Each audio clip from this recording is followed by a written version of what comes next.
Meus queridos irmãos, graça e paz em Cristo Jesus. Amém?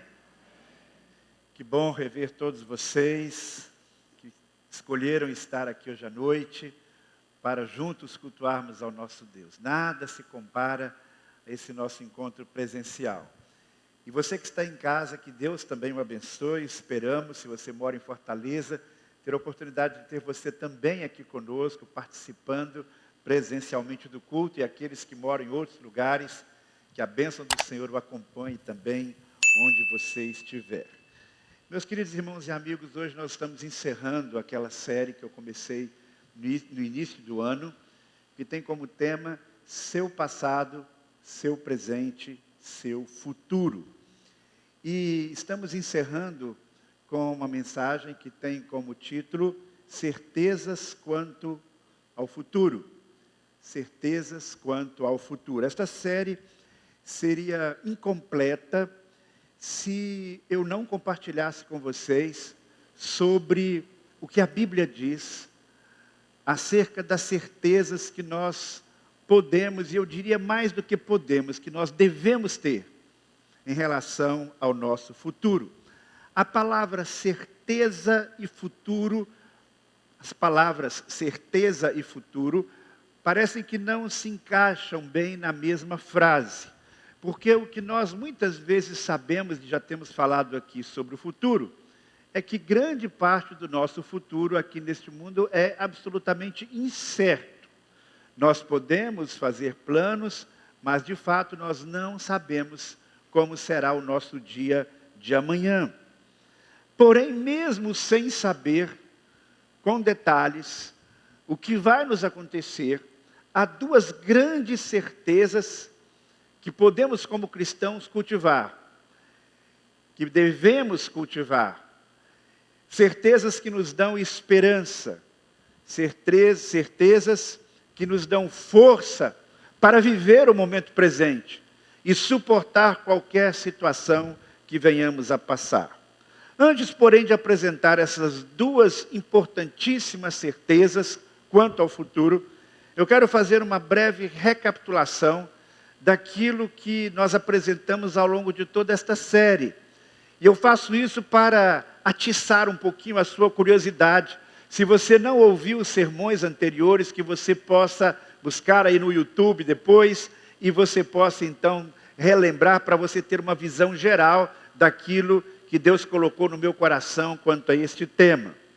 Como é que nós devemos olhar para o passado?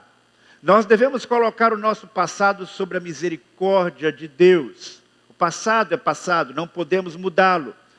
Devemos perdoar a nós mesmos se temos mágoas que carregamos do passado. Devemos perdoar ao nosso próximo. Não devemos deixar que o nosso coração se encha de amargura, que é aquele sentimento de que nada valeu a pena no passado, que somos uma vítima de circunstâncias passadas. Também não devemos deixar que o nosso coração se encha de um saudosismo, naquele sentido negativo, de ficarmos pensando, no passado tudo era muito melhor do que hoje. Pelo contrário, quando olhamos para o passado, devemos cultivar uma atitude de gratidão a Deus. E o presente? Devemos viver intensamente o presente, reconhecendo cada dia como um presente de Deus, um presente muito precioso, ainda que um presente perecível. E porque este presente é tão precioso e perecível, devemos ter a atitude de remir o tempo, como nos diz a palavra de Deus. Remir o tempo requer discernimento sobre as oportunidades. Remir o tempo requer um grande esforço, porque é um desafio permanente. Remir o tempo significa não perder tempo, significa não procrastinar. E o futuro? No domingo passado eu falei que nós não devemos de forma alguma procurar conhecer o futuro por meios sobrenaturais, porque frequentemente esses meios sobrenaturais estão ligados a poderes malignos. Porém, devemos entender que o nosso futuro e o nosso presente estão ligados ao nosso passado. O nosso futuro está ligado tanto ao que vivemos no passado, quanto àquilo que nós estamos vivendo no presente. Por isso, o tempo presente é um tempo de semear boas sementes para um futuro melhor. Também, no domingo passado, eu falei sobre a importância de vivermos um dia de cada vez. crendo que Deus dará a porção diária para a sua graça. Não precisamos viver ansiosos. Outra atitude sábia em relação ao futuro é projetarmos, é sonharmos com aquilo que Deus tem para nós no futuro. Toda pessoa que sonha, ela tem muito mais possibilidade de grandes realizações do que aquele que vai vivendo apenas o seu dia, sem projetar nada de útil, sem projetar nada de desafiador para os dias vindouros. Porém, devemos planejar esse futuro com sabedoria, entendendo que existem alguns limites, e não planejando algo muito além daquilo que Deus tem para a nossa vida. Pelo contrário, procurando discernir exatamente o que Deus tem para cada um de nós, o plano dele para a nossa vida em relação ao futuro.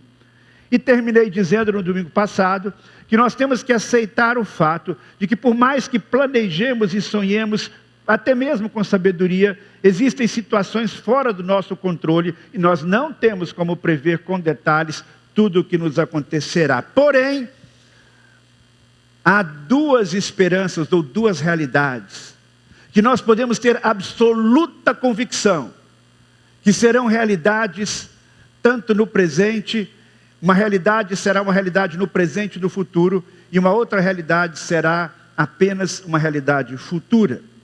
Quando Jesus se despediu dos seus discípulos pouco antes de subir aos céus, sabemos muito bem que ele deu aos seus discípulos e a todos nós uma missão. Juntamente com esta missão, ele fez uma promessa, uma importantíssima declaração.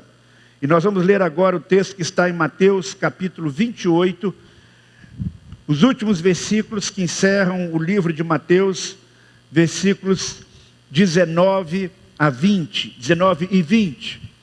Jesus Cristo diz assim para os seus discípulos, nesse momento de partida, de despedida: portanto, ide fazei discípulos de todas as nações, batizando-os em nome do Pai, do Filho e do Espírito Santo, ensinando-lhes a obedecer todas as coisas que eu vos ordenei, e eis que estou convosco todos os dias, até o final dos tempos. Aqueles irmãos que já participam da igreja há algum tempo conhecem muito bem esse texto. Esta missão que Jesus Cristo nos dá, de fazer discípulos, de pregar o evangelho do reino a todo mundo, de sermos testemunhas dele. Mas Jesus Cristo, ao apresentar esse desafio, ele fez uma promessa. Ele diz: vocês não estarão sozinhos, porque eu estou com vocês todos os dias.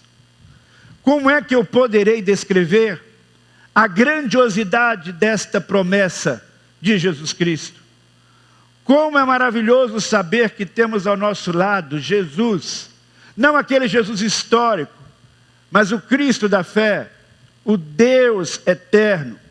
Temos um Deus que não conhece os limites do tempo e do espaço, por isso Ele está com todos nós, com cada um de nós, todos os dias da nossa vida. Há muitos anos atrás, quando eu ainda era jovem, eu saí da minha casa no interior de Minas e fui para o Rio de Janeiro, me preparar para a vida ministerial.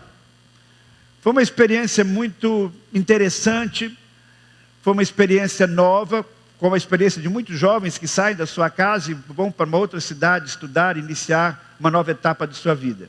Mas eu confesso que não foi algo tão difícil e tão desafiador quanto a que eu enfrentei 4 anos depois, quando eu terminei o curso.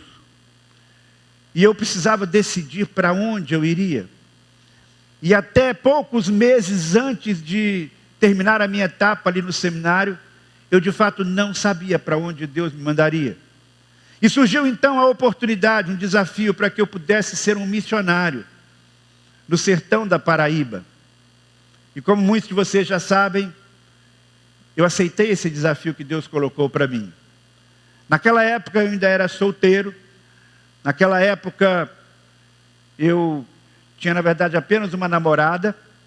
E a minha família toda morava no Sudeste, a maioria ali em Minas Gerais.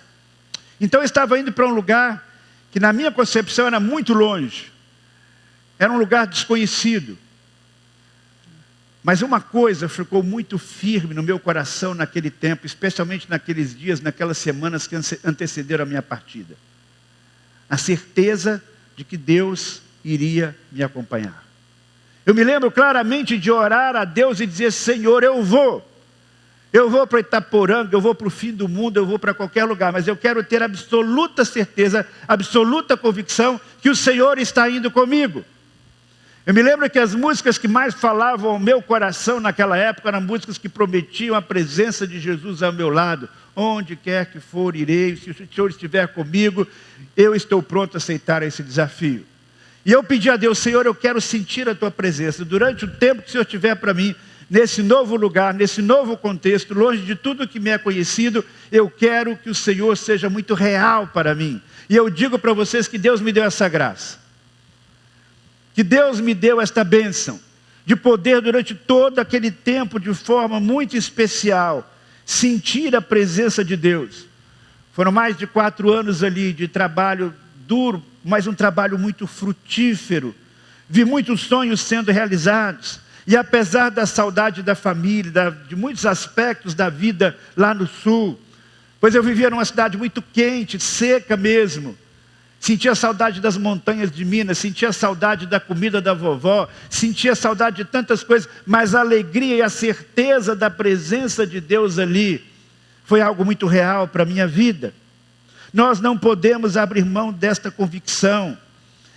E esta certeza é tão importante que nós vemos até mesmo na vida de outros servos de Deus lá no passado, esta preocupação de perceber, de sentir, de caminhar ao lado de Deus. Esta promessa que Jesus fez, e que é uma promessa que na verdade outros servos de Deus reivindicaram em relação a Deus.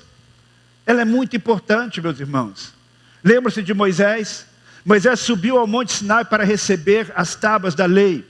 E enquanto ele estava lá durante 40 dias em comunhão plena com Deus, recebendo as instruções para o povo se rebelou, o povo fez o bezerro de ouro, o povo disse: Moisés não vai voltar.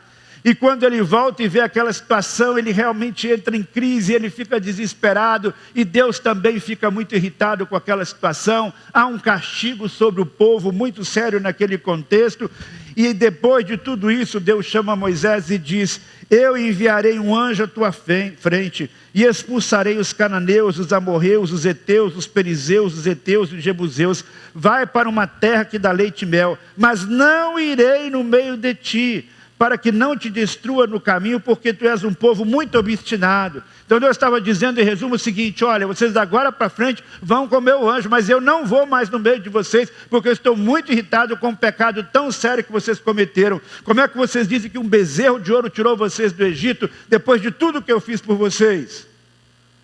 E o povo ficou desesperado. Quando Deus disse: eu não vou mais com vocês, vai a nuvem de fogo, vai a coluna de fogo, vai a nuvem durante o dia, vai um anjo meu, mas eu não vou mais com vocês. E aí Moisés vai conversar com Deus. Infelizmente Deus volta atrás. Deus muda de ideia com relação a isso. E Deus fala assim para Moisés: o Senhor respondeu-lhe: eu mesmo irei contigo e te darei descanso. E olha que palavra de Moisés: se tu mesmo não fores conosco, não nos faça subir daqui. Como saber que achei favor aos teus olhos e a teu povo? Por acaso não é por andares conosco, para sermos separados, eu e teu povo, de todos os povos da face da terra? Então o Senhor disse a Moisés: farei também isso que pediste, pois achaste favor aos meus olhos e te conheço pelo nome. A pergunta que eu faço aqui para você, a pergunta que nós devemos fazer diante deste texto e da promessa de Jesus: nós de fato valorizamos a presença de Jesus, a presença de Deus ao nosso lado, como a coisa mais preciosa que nós podemos ter na nossa vida? Como a coisa mais preciosa que nós podemos ter em nossa jornada aqui na terra? Há uma música do Kleber Lucas que eu gosto muito, quando ele diz: Deus, eu ouço a tua voz chamando o meu nome, para entrar em comunhão, pois tenho sede e fome da tua presença, é o que eu mais quero ter. A tua presença é o meu maior prazer. Te quero, Deus, eu não posso deixar de te amar, deixar de adorar, deixar de desejar tua presença. Eu te louvarei de todo o meu coração, mais do que ouro e a prata, a tua presença me basta, te quero, Deus. Nós cantamos isso, às vezes cantamos com fervor e cantamos bonito, mas de fato esta oração, essas palavras expressam o desejo profundo do nosso coração e a expectativa que nós temos que Deus, que Jesus Cristo vai estar conosco todos os dias da nossa vida. Mas há uma outra verdade importante nesta promessa que Jesus faz.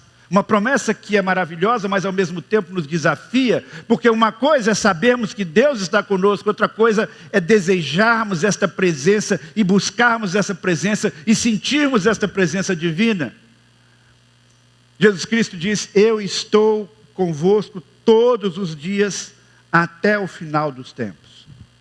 O que Jesus Cristo está deixando bem claro aqui é que vai haver um final dos tempos. O que Jesus Cristo está dizendo claramente aqui é que a humanidade, e mais do que a humanidade, o mundo, o universo como nós conhecemos, não vai durar para todo sempre. O tempo como nós conhecemos deixará de existir. O tempo que nos envelhece, o tempo dividido entre passado, presente e futuro, o tempo que pode nos trazer grandes alegrias, mas também grandes tristezas, o tempo que é matéria-prima de nossa existência aqui na Terra, o tempo que é marcado pelo movimento dos astros celestes, das estações, pelas fases de nossa vida, o tempo que nos fragiliza ou nos fortalece, que nos leva no final para uma cova. O universo e o tempo não são eternos. Um dia tudo isso vai ter fim e haverá então o final dos tempos. E Jesus promete estar conosco, promete estar com a sua igreja até o fim dos tempos. E o que acontecerá? O que acontecerá quando chegar o fim dos tempos? O que acontecerá no final de tudo? Observe essa conversa de Jesus com seus discípulos registradas pelo evangelista Mateus, em Mateus capítulo 24, versículo 3. Jesus está sentado no Monte das Oliveiras, seus discípulos aproximaram-se dele em particular, dizendo: dize-nos quando essas coisas acontecerão e que sinal haverá de tua vinda e do fim do mundo. Preste bem atenção nessa expressão dos discípulos. Isso que eles perguntam para Jesus. Eles perguntam para Jesus: Jesus, o senhor está falando aí de coisas futuras, que sinais haverá da tua vinda e do fim do mundo? Eles estão conectando as duas coisas: o fim do mundo e a vinda de Jesus. E Jesus não os contesta. Jesus não diz: não, são coisas completamente separadas. Eu vou vir e o mundo vai continuar existindo. Não. Jesus não diz isso. Jesus assume e fala claramente: eu vou estar com vocês até a consumação dos séculos, aqui na terra. E depois, numa outra dimensão, claro que estaremos juntos, se vocês são meus discípulos. Então, Jesus diz claramente que vai haver uma consumação dos séculos, vai haver um final dos tempos. E os discípulos agora perguntam: Senhor, quais são os sinais para que nós possamos saber da tua vinda e ao mesmo tempo do fim dos tempos? Algumas outras traduções dizem a tua vinda e a consumação dos séculos. E aí tem a segunda verdade que eu quero que você guarde consigo, a segunda certeza. Então a primeira certeza que nós temos qual é? É que Jesus, nosso Deus, está conosco sempre. E devemos buscar esta presença, ter consciência desta presença, porque isso é a coisa mais importante que nós podemos ter na nossa vida aqui na terra. A segunda verdade é que no fim dos tempos, o reino de Deus chegará em toda a sua plenitude. Aqui em Mateus capítulo 24, Jesus está tendo uma conversa com seus discípulos sobre os fins dos tempos. Eles perguntam: que sinais, Senhor, haverá do fim dos tempos? E Jesus fala então em guerras, em perseguição contra os cristãos, em falsos profetas, no esfriamento do amor dos cristãos, a maldade se multiplicando. Paralelamente a isso, o evangelho se espalhando pelo mundo e chegando a todas as pessoas. Fala sobre falsos cristãos. E jamais no final dessa conversa, Jesus Cristo diz o seguinte: porque assim como o relâmpago que sai do Oriente e se mostra até o Ocidente, assim também será a vinda do Filho do Homem. Então aparecerá no céu o sinal do Filho do Homem, e todas as nações se lamentarão e verão o Filho do Homem vindo com grande poder e glória sobre as nuvens. Ele enviará os seus anjos com um alto som de trombeta, os quais reunirão os seus escolhidos desde os quatro ventos, de uma extremidade à outra do céu. Então, se existe uma coisa que nós podemos ter absoluta convicção, é que Jesus Cristo vai voltar e que o seu reino será implantado aqui na terra. Quando Jesus Cristo subiu ao céu, esta promessa que ele tinha feito aos seus discípulos foi confirmada pelos anjos que estiveram ali ao seu lado quando ele acabou de ascender aos céus. E lá em Atos capítulo 1 nós lemos: estando eles, os discípulos, com os olhos fixos no céu, enquanto ele subia, apareceram dele 2 homens vestidos de branco que lhe disseram: por que estáis olhando para o céu? Este Jesus que entre vós foi elevado aos céus, virá do mesmo modo como o vistes partir, subir. Uma nova realidade. No fim dos tempos, quando tudo terminar, uma nova realidade que será implantada com a chegada do reino dos céus.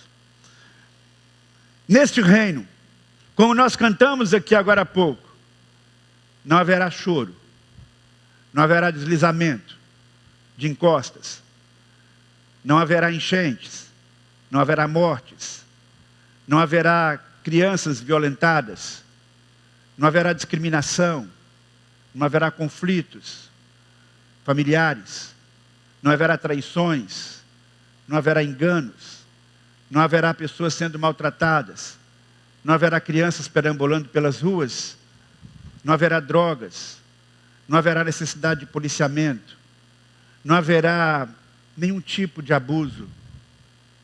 É um sonho, mas é isso, é isso, é isso que Deus promete, é isso que espera o povo de Deus.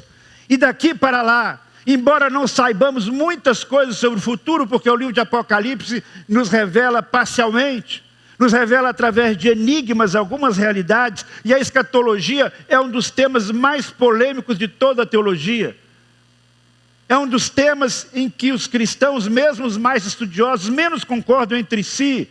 Muito mais importante do que os detalhes, muito mais importante do que você saber com minúcias aquilo que está proposto nas Escrituras nesse sentido, é a sua atitude.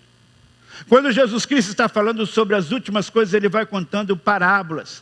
E ao final de cada parábola ele faz uma advertência, ele diz o seguinte: portanto vigiais, pois não sabeis em que dia vem o nosso Deus. Mas compreendeis isto: se o dono da casa soubera que hora viria da noite, o ladrão viria, vigiaria, não deixaria arrombar a sua porta. Por isso ficai também preparados, pois o Filho do Homem virá numa hora que não esperais. Portanto vigiais, pois não sabeis nem o dia e nem a hora. É impressionante a quantidade de vezes que Jesus Cristo enfatiza isso. Ele diz: olha, você tem que estar preparado, você deve se preparar, mas não se preocupe de saber quando será, porque ninguém sabe quando será. Por melhor que seja o esquema escatológico, ninguém consegue prever com precisão quando Jesus Cristo vai voltar, quando o reino vai se implantar e quando tudo vai terminar. Quando será a consumação dos séculos? Não temos condição de saber. E como vigiar? E como nos preparar? Repito, esta preparação não envolve necessariamente, prioritariamente, um estudo detalhado da escatologia. Jesus Cristo, quando fala sobre a preparação, ele conta algumas parábolas. Ele conta, por exemplo, a parábola dos talentos, em que uma pessoa recebe um talento, o outro recebe outro, e depois vem o Senhor e cobra deles: o que vocês fizeram com esses talentos? Como é que nós nos preparamos para o fim dos tempos? Como é que nós preparamos para a consumação do reino? Nós nos preparamos usando os talentos, usando os dons, usando as habilidades que Deus nos deu para servir ao próximo, para abençoar o outro. Hoje mesmo nós terminamos aqui um seminário da rede ministerial. Um grupo significativo de irmãos se apresentou dizendo: eu quero servir, eu vou servir, eu quero gastar a minha força, a minha energia, a minha capacidade dada por Deus para servir ao próximo, para abençoar a vida do meu irmão. É isso, é assim que a gente se prepara. O outro texto que Jesus citou aqui na sequência é o texto em que ele fala dos cabritos e das ovelhas. E ele fala então que vai separar um grupo do outro e ele vai dizer: a esses aqui são benditos do meu Pai. Vocês ajudaram o próximo, vocês alimentaram o faminto, vocês visitaram aquele que estava enfermo, aquele que estava na prisão, vocês deram um copo d'água a quem estava sedento. Ou seja, vocês fizeram bem. Então nós nos preparamos como cristãos para a volta de Jesus, para o final de todas as coisas, procurando fazer o bem. É claro que tudo isso antecede, ou melhor, tudo isso vem depois daquela decisão essencial, que é receber a graça de Deus por meio de Jesus Cristo, colocando a fé em Jesus. Porque é Jesus que nos dá a vitória, é Jesus que vem nas nuvens, é Jesus que vai vencer todo o mal, que será multiplicado no fim dos tempos. O apóstolo Paulo, escrevendo aos Tessalonicenses, ele diz: pois o mistério da impiedade já está atuando, e falta apenas ser tirado do caminho aquele que agora o detém. E esse ímpio será revelado, a quem o Senhor Jesus matará com o sopro da sua boca e destruirá com a manifestação de sua vinda. Então, no final de tudo, vai haver um grande embate e Jesus será vitorioso. E essa vitória de Jesus é tão extraordinária que a Bíblia diz que é como que Jesus soprasse e vencesse o inimigo. O sopro da sua boca vence o inimigo e todo o mal. Temos a promessa então de vitória completa contra o mal, que tanta miséria tem trazido ao nosso mundo desde os tempos passados. Esta é uma promessa maravilhosa dos filhos de Deus, para os filhos de Deus, para aqueles que herdarem o reino dos céus pela fé em Jesus. Duas certezas então você e eu podemos ter em relação ao futuro. A primeira delas é a certeza da presença de Jesus ao nosso lado constantemente. E a segunda é que os tempos terminarão, mas terminarão não de uma maneira provocada pelo próprio homem. O homem não é quem vai destruir o universo. O universo não vai terminar por uma ação humana. A volta de Cristo vai iniciar esse processo. E o reino de Deus será implementado. Um reino de paz, amor e justiça. Estas certezas impulsionam o seu coração em relação ao futuro? Eu espero que sim. E se você está aqui nesta noite, você não tem estas certezas no seu coração, mas você deseja ter, você pode sair daqui hoje com estas convicções em seu coração. E o primeiro passo para que isso seja uma realidade na sua vida, e colocando a sua fé em Jesus, é crendo em Jesus como seu único Salvador e Senhor. Estas certezas guardadas no nosso coração, elas energizam a nossa vida, elas nos fortalecem a fé e nos ajudam a vencer todas as tribulações do tempo presente. Vamos falar com Deus neste momento? Feche os seus olhos. Você que já é um cristão, um discípulo de Jesus, agora agradeça a Ele, porque nós temos a certeza de que Ele está conosco sempre. E peça a Ele que seja muito real para você, hoje, até o último dia da sua vida aqui na terra. Agradeça porque você tem no seu coração, mais do que uma esperança, uma certeza, de que um dia todo o mal terminará. No fim dos tempos, Jesus voltará e implantará o seu reino. Agradeça a Deus por isto. Porque no final, a vitória será a vitória do bem contra o mal. E você, sendo um cristão, estará do lado daqueles que reinarão eternamente com o Senhor Jesus em glória. Mas se você não tem essas convicções no seu coração, e você hoje gostaria de sair daqui, tendo no seu coração a certeza de um futuro feliz, de estar ao lado de Deus por toda a eternidade. Se você deseja sentir a presença de Deus cada dia na sua vida como seu grande amigo e companheiro leal, eu peço que você ore comigo agora e diga: ó Deus, nesta noite eu quero receber o teu Filho Jesus como meu Salvador.